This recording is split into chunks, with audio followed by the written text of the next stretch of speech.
Bismillahirrahmanirrahim. Assalamualaikum warahmatullahi wabarakatuh.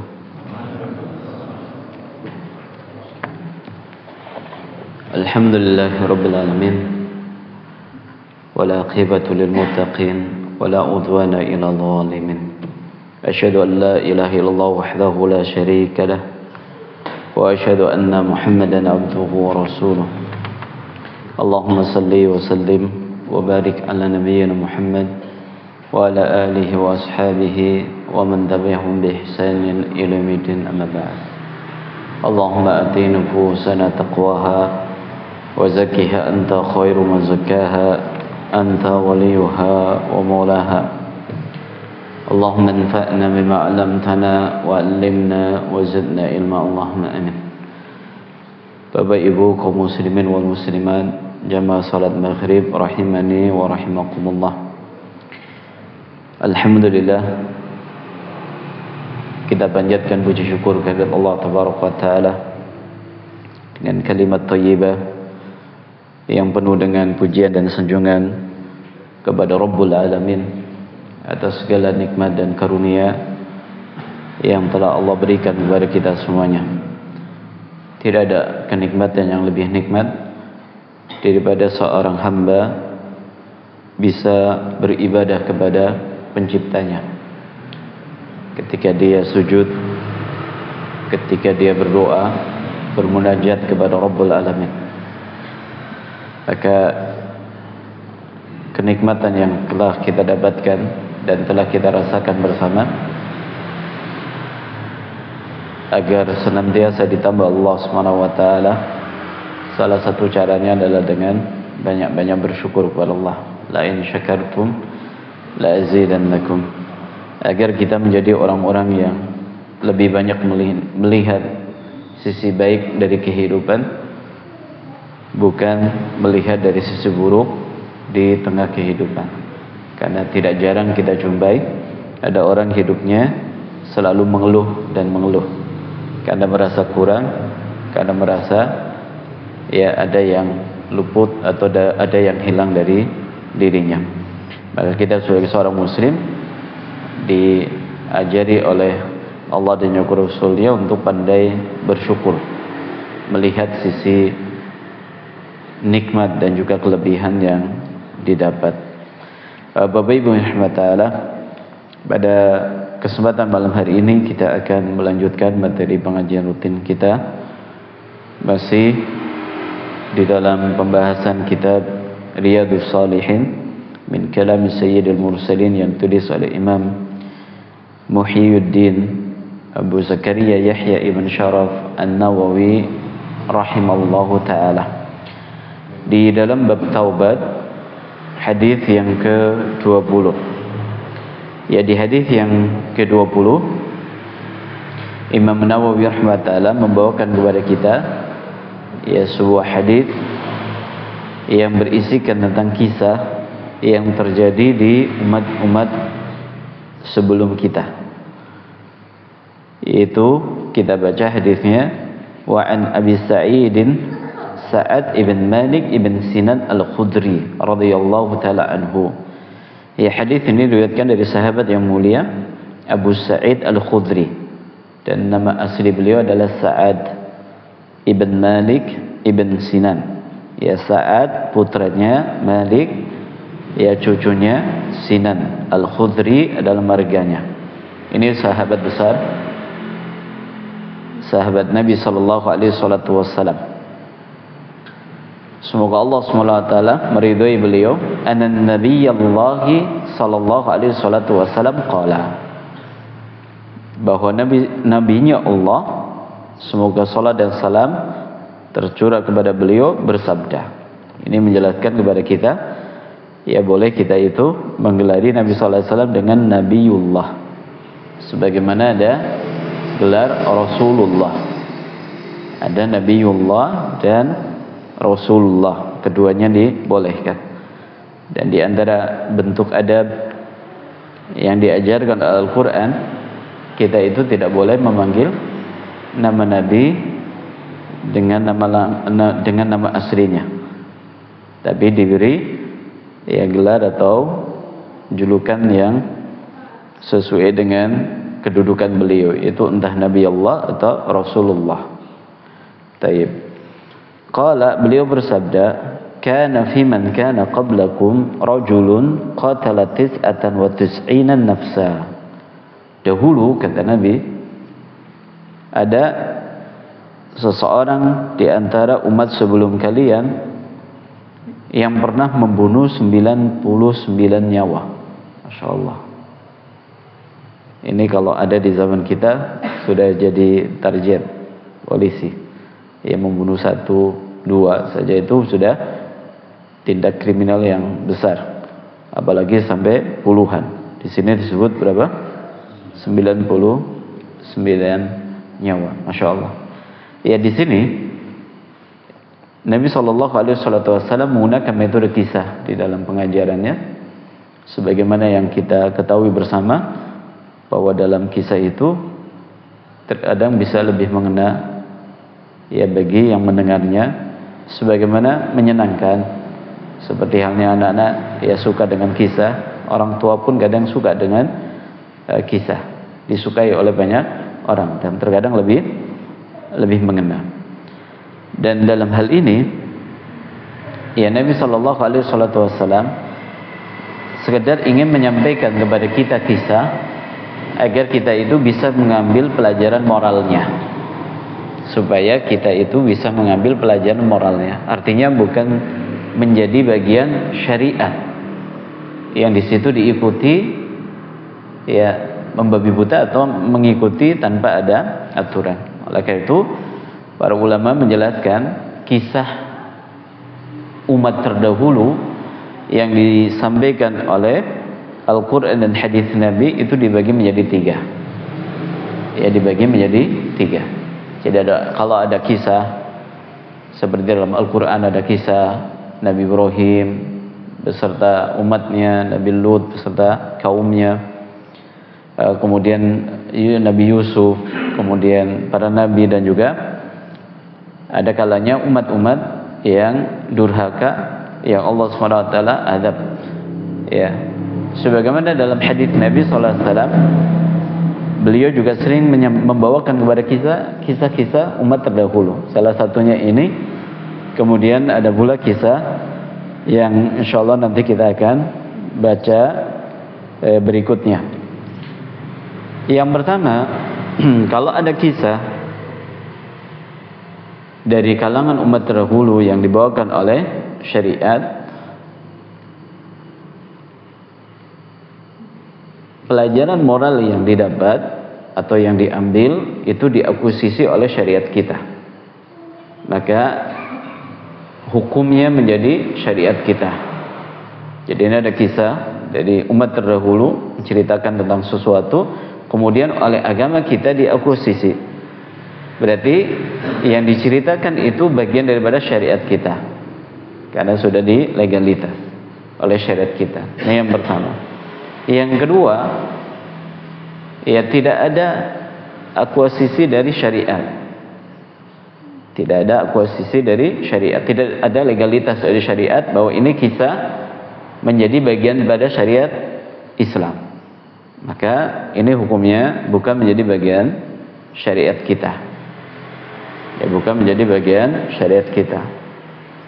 Kemudian yang ketiga, yang di situ abstain, nggak ikut yang pertama, nggak ikut yang kedua, nggak ikut yang pertama, nggak ikut yang kedua. Maka kata para ulama, kalau ada kisah yang semacam ini dibawa kepada ya hukum melihat kepada syariat kita. Jadi kalau seandainya di syariat kita kok di situ memang diakuisisi, berarti ikut. Kalau tidak, berarti ikut kepada hukum yang pertama. Ini ya tentang kisah yang dibawakan oleh Al-Quran atau hadis Nabi SAW dari umat-umat terdahulu. Ya, poin ini penting sebelum kita masuk kepada pelajaran, karena terkadang ada sebagian orang membaca hadis Nabi tentang kisah umat terdahulu, kemudian dia ambil ya secara ya secara sepihak untuk melegalitas dari perbuatannya. Kita beri contoh. Di dalam hadis Bukhari, Nabi SAW pernah membawakan kisah ada seorang wanita yang profesinya adalah sebagai pelacur, menjual diri. Pada suatu hari di tengah jalan dirinya mendapatkan ada seekor anjing kehausan. Kemudian ya tergerak hatinya, ya kasihan kepada anjing tadi, kemudian turun ke sumur dalam zaman dahulu itu turun ke bawah, ya. Jadi ada anak tangganya turun ke bawah, kemudian dengan susah payah mengambil air dari dalam sumur, kemudian diberikan ke seekor anjing tersebut. Yang dengan itu Allah SWT mengampuni dosanya dan memasukkan ke dalam surga. Ya, kisah ini bukan maknanya ya legalitas dari perbuatan si wanita tadi dalam arti profesi yang dia geluti. Tapi Nabi SAW ingin memberikan pelajaran moral bahwa orang ketika berbuat ikhlas karena Allah, seperti halnya wanita tadi ikhlas ketika memberi minum seekor anjing. Ikhlas karena Allah, karena nggak dilihat oleh orang. Sebagaimana kita ketahui yang namanya binatang bisa berbalas apa kepada tuannya, nggak bisa berbalas apapun. Berarti pelajaran moralnya adalah ikhlas, bukan melihat dari keutuhan kisah tersebut. Ada sebagian orang ketika diingatkan, ya ayo pakai jilbab, ayo pakai kerudung, ya ayo sholat dan seterusnya, dia mengatakan saya nggak lebih buruk daripada wanita tadi yang ada dalam kisah tadi. Saya bukan pelacur, saya kadang juga berbuat baik sama tetangga, kadang saya juga menolong orang. Kalau si pelacur saja cuma memberi seekor anjing minum itu diampuni Allah, apalagi saya. Seperti ini berarti apa? Ya kurang tepat. Maka tadi ya pembagiannya ada 3 tadi. Kalau di situ diakuisisi oleh syariat kita, kayak seperti Allah ceritakan bahwa ibadah puasa itu ada di umat terdahulu. Kemudian dalam syariat kita ibadah puasa juga ada, salat juga ada di umat terdahulu. Kemudian dalam syariat kita juga ada, cuma tentunya aturannya berbeda. Itu contoh yang diakuisisi. Kemudian yang tidak diakuisisi kayak seperti Allah sebutkan Bani Israel dahulu kalau berbuat dosa besar lalu ingin bertobat kepada Allah, syaratnya harus bunuh diri. Ya, syaratnya harus bunuh diri. Jadi kalau ingin taubat dari kalangan Bani Israel ingin bertobat kepada Allah dengan taubat nasuha, syaratnya harus apa? Bunuh diri. Ini tentunya apa? Ya tidak diakuisisi oleh syariat kita dan masuk dalam dosa besar bunuh diri. Contoh yang lain, ya kalau dahulu kalangan Bani Israel jika mereka perang melawan musuh lalu diberi kemenangan Allah dan dapat harta rampasan perang, maka nggak boleh diambil, nggak boleh dinikmati. Lalu bagaimana? Allah perintahkan supaya dikumpulkan semuanya, kemudian nanti akan ada api yang menyambar turun dari langit membakar barang rampasan perang tersebut. Adapun di dalam syariat kita ghanimah halal. Ya, ghanimah halal itu contoh yang tidak diakuisisi. Kemudian ada kisah-kisah yang di situ cuma diambil pelajaran moralnya saja. Salah satu contohnya adalah ini. Jadi bukan maknanya ya nanti kita ambil pelajaran, oh boleh ya kita bunuh orang, membabi buta ya. Ini sampai 99 nyawa. Masya Allah, ini kejam sekali ya. Baik, kita lanjutkan. Kana fi man kana qablakum, dahulu ada seseorang di kalangan umat sebelum kalian, qatala tis'atan wa tis'ina nafsan. Ada yang pernah membunuh 99 nyawa. Dan kita tahu dalam agama kita membunuh itu termasuk bagian daripada dosa besar. Enggak boleh. Ya karena Allah SWT menyamakan hukum ya satu nyawa seorang muslim itu dengan 100 ekor onta. Ya diatnya. Jadi ketika ada orang membunuh ya maka diatnya, ganti ruginya adalah 100 ekor onta. 100 ekor onta tinggal dikalikan. Ya kalau harga onta 15.000 berarti tinggal dikalikan 4.000, 1 realnya berarti berapa itu? Kira-kira berapa? Kalau 15.000 berapa? Satu relnya sekarang berapa? 4.000. Taruhlah 4.000. Bulatkan 4.000. Pinten? Satu ekornya berarti berapa? Kan 15.000. 60 juta. 60 juta. 60 juta kali 100 pinten? 6 miliar. Masya Allah. Kita dihargai Allah SWT. Nyawa kita itu 6M. Kaya atau tidak kita? Kaya kita. Kaya raya. Makanya dahulu ada sebuah kisah. Ada seorang datang mengadu kepada seorang ulama. Mengadukan tentang kondisi hidupnya susah. Ya kadang jualan gak laku. Ya selalu rugi. Ya kondisi ekonomi juga kempas kempis. Pokoknya mengeluh kepada apa? Kepada seorang ulama. Maka kata ulama tadi, kira-kira kalau saya beli tangannya jenengan ini dengan harga 100 juta mau atau tidak? Ya jelas enggak. Sekalipun dihargai 100 juta, tangan ini siapa yang mau jual? Enggak ada. Bagaimana kalau kakinya? Saya beli sama. Bagaimana kalau saya beli kepala Anda 200 juta? Alias mati berarti. Enggak mau juga. Maka kata ulama tadi, subhanallah, Anda ini orang kaya. Kenapa harus selalu mengeluh? Ya, kenapa harus selalu mengeluh? Seperti itu Bapak Ibu. Jadi kita melihat bagaimana ya kita itu diberi kekayaan yang luar biasa oleh Allah SWT dalam bentuk nikmat sehat, nikmat anggota badan utuh, ya berfungsi secara normal, ini nikmat. Ya kalau ada satu organ tubuh kita yang nggak bisa kita gerakkan, berapa juta yang kita keluarkan untuk biaya pengobatannya. Ada orang stroke saja, bangun tidur, ya kemudian ternyata ada satu bagian anggota tubuhnya nggak bisa digerakkan. Ada kisah nyata, ya ada seorang bangun tidur pagi hari, ya beliau biasa jadi imam di sebuah masjid, kemudian biasa persiapan ketika sebelum ke masjid bangun lebih cepat, kemudian begitu bangun, ya berusaha untuk bersuara, kok nggak keluar suaranya. Begitu dicoba lagi, kok suaranya pelok. Ya, akhirnya karena kurang yakin bicara di depan kaca, kok tambah pelok.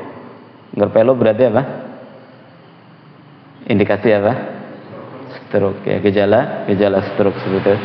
Alhamdulillah kita bangun tadi pagi hari dalam kondisi apa? Semuanya berfungsi secara normal. Baik, kita lanjutkan. Fasa'ala an a'lami ahli al-ard. Ternyata Bapak Ibu, orang yang kejam tadi yang membunuh 99 nyawa, ini ada ya sisi baik yang masih tersisa di dalam dirinya. Ada sisi baik yang masih tersisa dalam dirinya. Ini menjelaskan kepada kita bahwa Allah SWT ciptakan manusia. Allah ciptakan manusia dalam hukum asalnya cinta dengan kebaikan. Dalam hukum asalnya ya cinta dengan kebaikan.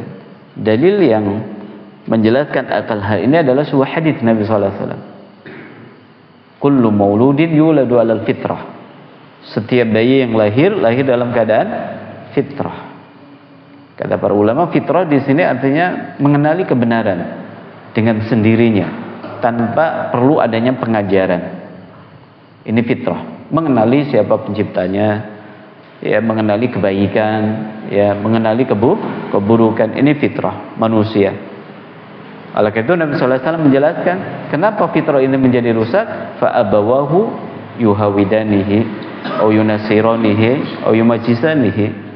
Kedua orang tuanya yang membuat dia menjadi seorang Yahudi, menjadi seorang Nasrani, menjadi seorang Majusi, penyembah api. Artinya orang tua yang memberikan pengaruh kepada putra putrinya ini menjadi baik, menjadi soleh, atau sebaliknya diajari hal-hal yang tidak baik. Sebagaimana dalam hadis ini, pelajaran moralnya bagaimana orang yang sudah membunuh 99 nyawa, dirinya masih tergerak dalam hati kecilnya, hati nuraninya untuk bertanya kepada orang yang alim. Ya, bertanya kepada kiai, bertanya kepada ustadz, bertanya kepada seorang ulama. ingin apa? Konsultasi. Ingin konsultasi. Ini terkadang kita dapatkan di sebagian orang yang hidupnya penuh dengan dosa, maksiat. Hati nuraninya, hati kecilnya itu berontak. Dia ingin bertobat, dia ingin menjadi baik. Ya, dia ingin menjadi baik. Oleh karena itu, ya, pelajarannya di sini ketika kita melihat ada orang yang terjatuh dalam keburukan apapun bentuknya, ya kita jangan hanya melihat dari sisi buruknya. Barangkali ada hati nurani yang masih dia miliki, yang dengan satu kalimat, dengan satu nasihat, barangkali Allah bukakan pintunya, ya pintu hatinya, kemudian dia bertobat kepada Allah Subhanahu wa taala. Betapa banyak ada kisah-kisah orang yang bertobat hanya mendengar satu nasihat atau mungkin pengajian. Ya, dulu ada kisah, ada anak muda, tapi ini di Jakarta. Hidupnya ya pergaulan bebas, anak muda Jakarta, dan salah satu ya usaha yang dia lakukan adalah jual sabu-sabu. Ya, jual sabu-sabu. Dan dia diusir dari rumahnya karena semua barang di rumah habis. Ada tip, ada rice cooker, ada pokoknya dijual buat beli apa? Sabu-sabu. Ya, kemudian karena sudah nggak bisa beli lagi, barang di rumah habis, diusir oleh orang tuanya, akhirnya dia mau jadi apa?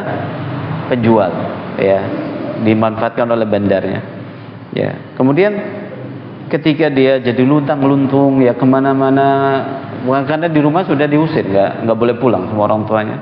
Pada suatu hari asar dia datang ke masjid, hanya sekedar duduk di teras masjid, duduk. Kemudian pas kebetulan pada situ ada pengajian, kemudian ada satu ayat yang akhirnya masuk ke dalam hatinya, yang didengar oleh dirinya ketika tidak sengaja duduk di masjid. Itu awal mula dirinya bertobat kepada Allah Subhanahu wa taala. Dan orang yang sudah meninggal dunia sekitar tahun 2002 karena AIDS. Ya, karena pergaulannya di awal remaja tadi. Tapi intinya adalah di sini terkadang ya seburuk apapun orang, sekejam apapun orang, ya ada hati nurani yang terkadang dia miliki untuk menjadi baik. Fadulla ala rahibin. Ketika dia tanya sama orang-orang, ya ada nggak orang yang alim, ada nggak orang yang bisa saya tanya, ya saya ingin konsultasi tentang masalah hidup saya. Fadulla ala rahibin. Maka ditunjukkan kepada seorang rahib. Seorang rahib adalah ahli ibadah dari kalangan apa? Bani Israel. Ahli ibadah dari kalangan Bani Israel. Fa'atahu faqala. Begitu dikasih tahu, oh rumahnya di sana, datang. Sowan ke rumahnya, kemudian konsultasi, bertanya. Dirinya mengatakan, innahu qatala tis'atan wa tis'ina nafsan. Fahallahu min taubah. Dia konsultasi tentang masalah hidupnya. Saya ini sudah membunuh 99 nyawa. Kira-kira kalau saya mau bertobat kepada Allah, diterima atau tidak? Kira-kira kalau saya mau bertobat kepada Allah, diterima atau tidak? Ada niat baik, ada ingin ya bertobat kepada Allah Subhanahu wa taala. Terkadang kita dapatkan sekali lagi orang yang sudah banyak melakukan dosa dan maksiat, lelah. Hidupnya lelah dengan apa? Kemaksiatan, dengan dosa. Dia ingin kembali kepada Allah Subhanahu wa taala, ya. Ingin bertobat kepada Allah Subhanahu wa taala. Apa jawaban rahib tadi? Faqala la. Apa la? Enggak. 90 nyawa. Ya, mungkin kalau kita yang dimintai pendapat juga bilang apa? Jenengan ini sudah kebangetan. Ya. Membunuh kok sampai berapa? 99 nyawa. Ya. Apa yang melatar belakangi rahib tadi menjawab tidak? Jawabannya adalah perasaan, sama seperti kita.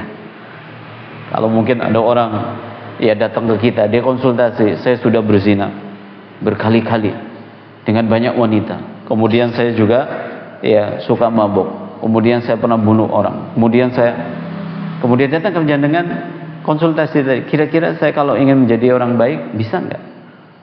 Mungkin kita katakan hati kamu sudah tertutup, nggak ada tobat, tempatmu di dalam neraka, kayak gitu ya. Kenapa? Karena kita menggunakan perasaan.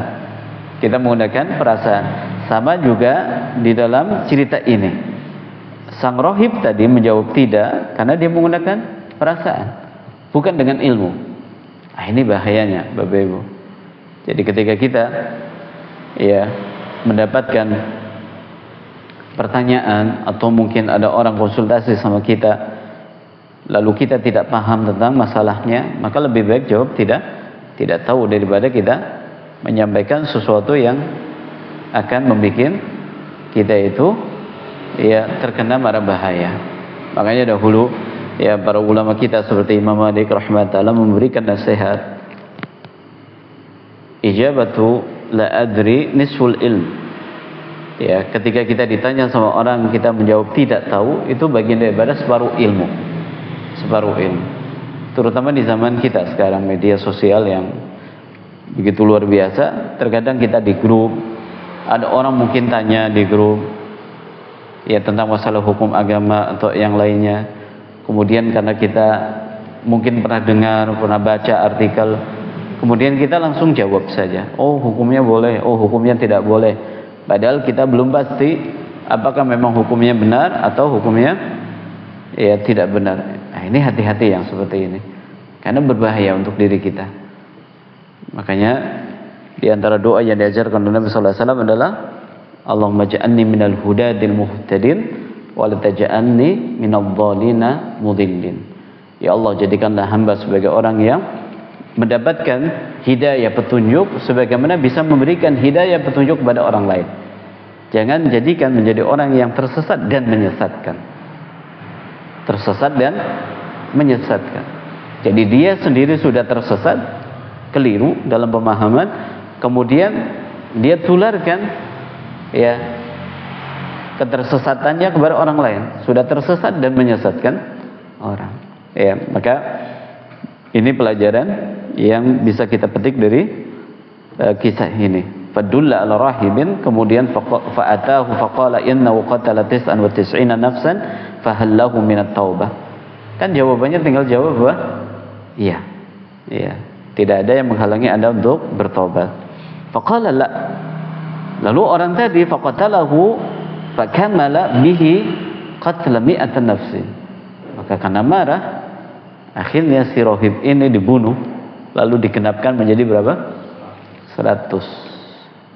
Akhirnya dia membunuh 100 nyawa. Masya Allah. Nah, ini dia kadang. Jadi kadang kalau kita tidak tahu Bapak Ibu di sebuah masalah, jangan kita itu gegabah untuk memberikan jawaban, terutama ketika di masalah agama, karena masalah agama itu nanti kaitannya dengan akhirat. Kemudian kita lanjutkan, tsumma sa'ala an a'lami ahli al-ardi. Ternyata masih ada keinginan untuk menjadi orang baik. Bertanya lagi, ada enggak orang yang alim di sini? Ada enggak orang yang alim di sini? Fadulla ala rajulin alimin. Nah, sekarang baru ditunjukkan kepada orang yang berilmu. Orang yang memiliki ilmu. Nanti beda di sini antara ahli ibadah dengan orang yang berilmu. Ahli ibadah dan orang yang berilmu. Faqala innahu qatala mi'atan nafsin fahallahu min taubah. Dia mengatakan, saya telah membunuh 100 nyawa. Ada enggak pintu tobat bagi saya? Apa jawabannya? Faqala na'am. Iya, ada pintu tobat. Wa may yahulu bainahu wa bainat taubah. Apa yang menghalangi Anda dengan tobat? Sudah, silakan. Datang ke pintunya Allah, kemudian minta kepada Allah untuk diampuni dosanya. Ini jawaban yang disampaikan, diberikan oleh orang yang berilmu. Beda atau tidak? Beda dengan ahli ibadah. Oleh karena itu para ulama mengambil pelajaran moral dari kisah ini, bahwa orang yang berilmu akan memberikan banyak manfaat kepada orang dibanding dengan yang ahli ibadah.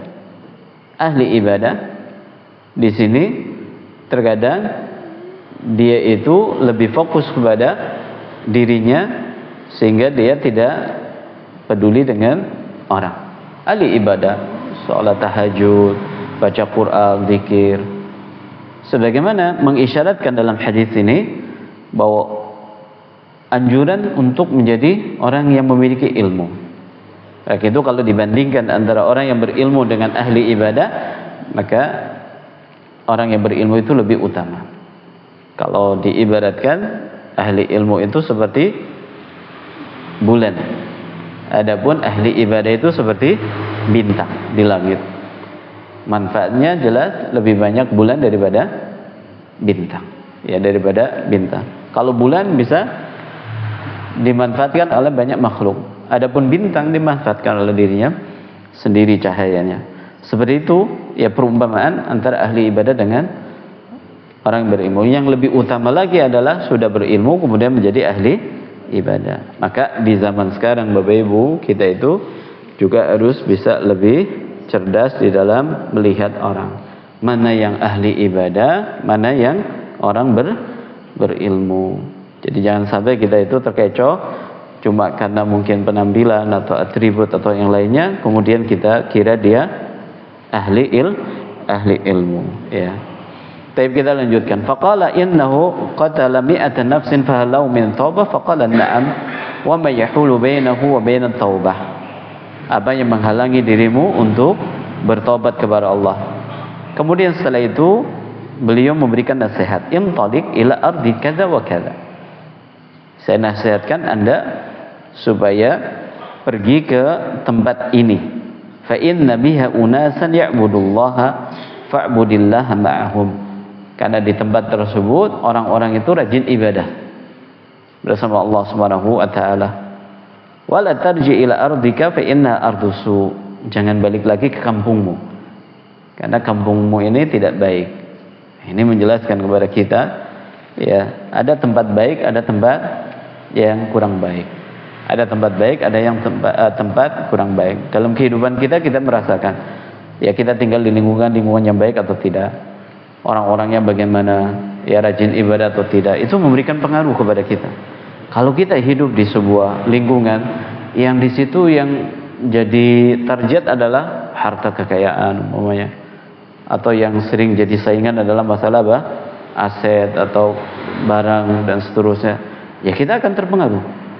Tapi beda ketika kita tinggal di lingkungan yang di situ kita lihat orangnya rajin ibadah, waktunya sholat, bergegas mereka datang ke masjid, yang laki-lakinya, kemudian kita lihat dari tutur katanya, kemudian dari wanitanya, ya, berhijab dan seterusnya, akan terbawa kita. Dan kita merasakan betul dalam pergaulan kita itu seringkali terbawa dengan teman bergaul kita. Kayak kita di kantor, kayak kita di masjid, kayak kita di komunitas manapun, ya, kalau kita berkumpul sama orang baik, ya kita akan terbawa. Kadang gaya omongannya juga apa? Terbawa. Akan terbawa dengan kebiasaan. Kalau biasa kumpul sama orang yang ngomongnya nggak baik, ya kita akan terbawa. Seperti itu. Dan di dalam hadis ini memberikan pelajaran kepada kita. Di samping tadi ada tempat baik, ada tempat yang tidak baik. Kata para ulama bahwa orang kalau bertobat dan ingin betul-betul tobatnya berhasil, maka tinggalkan komunitas buruknya.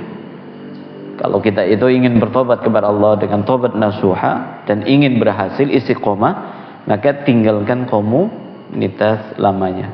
Pokoknya kita, ya, terjatuh dalam dosa suka hibah. Pokoknya kalau ketemu sama orang pasti ngerasa nimbong. Ya, maka bagaimana supaya kita itu bisa menjauhi dosa ini? Tinggalkan komunitas itu. Aja apa? Ya, aja kumpul maning. Kalau kita berada di grupnya, berarti kita mohon izin untuk keluar dari grup. Kalau ada di lingkungannya, ya berarti kita tidak mendekat kepada, ya, tempat nongkrongnya di situ. Soalnya kalau kita balik lagi ke situ, sekalipun kita sudah bertobat, lambat laun kita akan terpengaruh lagi. Ini nasihatnya yang disampaikan oleh orang alim tadi. Sudah, kamu pergi kampung sebelah, jangan balik lagi ke kampungmu. Kenapa kampung sebelah ini lebih baik orang-orangnya? Jangan balik lagi ke kampungmu karena orang-orangnya tidak baik. Ya, sampai membunuh 99 nyawa. Ini kan luar biasa. Artinya lingkungannya adalah lingkungan yang tidak baik. Kayak umpamanya orang tinggal di lingkungan judi. Situ ada bandarnya. Ya, dan biasa orang dari jauh ya ke situ untuk beli apa? Beli nomor togel. Ya, kita sekalipun ke masjid, sekalipun apa ya, hati kita terpengaruh kadang. Ya, kayak seperti tinggal di lingkungan di situ ma'ruf dikenal apa? Sebagai penjual minuman keras. Ya. Maka akan terpengaruh. Maka lebih baik apa? Lebih baik untuk pindah, ya. Fantalaqa hatta idza nasafat tariqa atahul maut. Ini orang bertobat kepada Allah. Mengikuti saran nasihat dari gurunya, akhirnya pergi ke kampung yang disarankan. Di tengah jalan meninggal. Fahtasamat fihi malaikatur rahmah wa malaikatul adab. Maka terjadi di sini, ya kadang cerita umat-umat terdahulu itu ada banyak hal-hal yang apa? Penuh dengan keajaiban, ya. Di sini malaikat ya saling berdebat. Ada malaikat rahmat, ada malaikat azab. Berdebat. Kenapa? Karena kalau malaikat rahmat akan mengambil nyawanya orang beriman. Kalau malaikat azab akan mengambil nyawanya orang kafir. Seperti itu disebutkan dalam hadis Bara bin Azib seperti itu. Cara membawanya, kemudian mengkafaninya itu beda. Kalau orang beriman nanti cara mencabutnya seperti halnya apa? Air yang keluar dari teko, ya, pelan. Adapun kalau orang kafir kayak seperti jarum berduri yang dicabut dari kain yang basah. Itu cara mencabut nyawa orang kafir, dilakukan dengan sekeras itu oleh malaikat. Sakit sekali tentunya, ya, kita nggak bisa bayangkan, ya.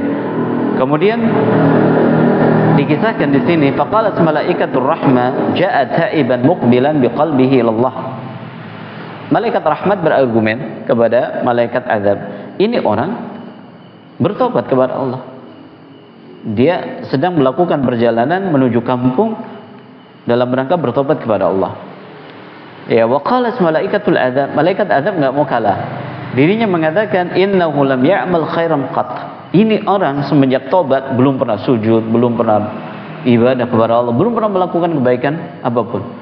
Dia cuma mengikuti saran dari gurunya pindah kampung. Baru itu saja. Ini pun belum sampai sudah keburu apa? Meninggal dunia. Masya Allah. Fa'atahum malakun fi suratil adami faja'aluhu bainahum ay hakama. Kemudian Allah jadikan ada malaikat ketiga menjelma menjadi manusia yang menjadi apa? Penengahnya. Ya, menjadi penengahnya. Ini menjelaskan kepada kita bahwa malaikat yang memiliki kemampuan berubah apa? Berubah wujud dari aslinya. Itu tentunya atas izin Allah. Faqala kisu ma bainal ardaini fa ila ayyatihima kana adna fa huwa lahu.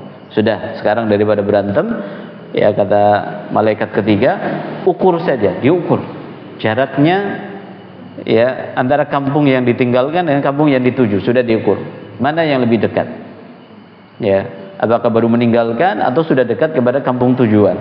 Faqasu fawajadu adna ilal ardil lati arada. Begitu diukur ternyata, ya, kampung tujuan itu lebih dekat. Artinya apa? Ya, kampung yang di situ banyak orang beribadah kepada Allah. Faqabattuhu malaikatur rahmah. Kemudian nyawanya dibawa oleh malaikat rahmat. Dalam redaksi disebutkan, maka fakana ila qaryatis salihah aqrab bisyibrin faju'ila min ahliha. Ternyata begitu diukur jaraknya itu cuma beda satu jengkal. Ya, kemudian orang tersebut digolongkan kepada kampung yang baik tadi. Masya Allah. Ini menjelaskan kepada kita, Bapak Ibu, terkadang ada orang bertobat kepada Allah SWT dengan tobat yang benar, dengan tobat yang tulus kepada Allah, sekalipun dia belum beramal soleh, dia akan masuk ke dalam surga. Ya, maka jangan remehkan yang namanya tobat. Sebagaimana ini motivasi kepada kita kalau tobat itu yang tulus. Ya, kalau tobat itu jangan sekedar main-main saja, tapi tobatlah dengan tobat yang tulus sebesar apapun dosa yang kita lakukan. Sebagaimana orang ini, dosanya luar biasa, bahkan belum beramal kebaikan ya satupun, belum melakukan amalan apapun. Ya, tapi Allah SWT maha luas ampunannya. Ketika orang benar dalam taubatnya, Allah akan ampuni ya dosa-dosa yang dia lakukan. Ini pelajaran moralnya Bapak Ibu ya dari kalimat ini, yaitu apa? Taubat yang tulus, taubat yang benar. Oleh karena itu Imam Nawawi rahimahullah membawakan hadis ini dalam bab taubat. Tujuannya adalah untuk menyampaikan kepada kita ya, sebesar apapun dosa yang kita lakukan, jangan berputus asa dari rahmat Allah Subhanahu wa taala. Taubat kepada Allah secara langsung. Ya, pintu taubat Allah itu terbuka sebelum nyawa sampai di kerongkongan. Mungkin kita pernah durhaka sama orang tua, atau mungkin kadang kita menyakiti pasangan kita, zalim sama pasangan kita, atau mungkin pernah berbuat dosa ini dan itu di masa lalu. Maka ketuk pintu Allah Subhanahu wa taala, istighfar, bertobat kepada Allah dengan tobat nasuha. Ya wallahu taala alam bisawab. Ini barangkali Bapak Ibu yang bisa kita baca pada kesempatan malam hari ini dari hadis yang mulia ini, hadis yang ke-20 di bab taubat ini. Mudah-mudahan bermanfaat. Mohon maaf atas segala kekurangan. Insyaallah kita lanjutkan ya majelis kita pada pertemuan yang akan datang di Natal. Kita tutup dengan baca doa kafaratul majelis. Subhanakallahumma wa bihamdika asyhadu an la ilaha illa anta astaghfiruka wa atubu ilaik. Assalamualaikum warahmatullahi wabarakatuh.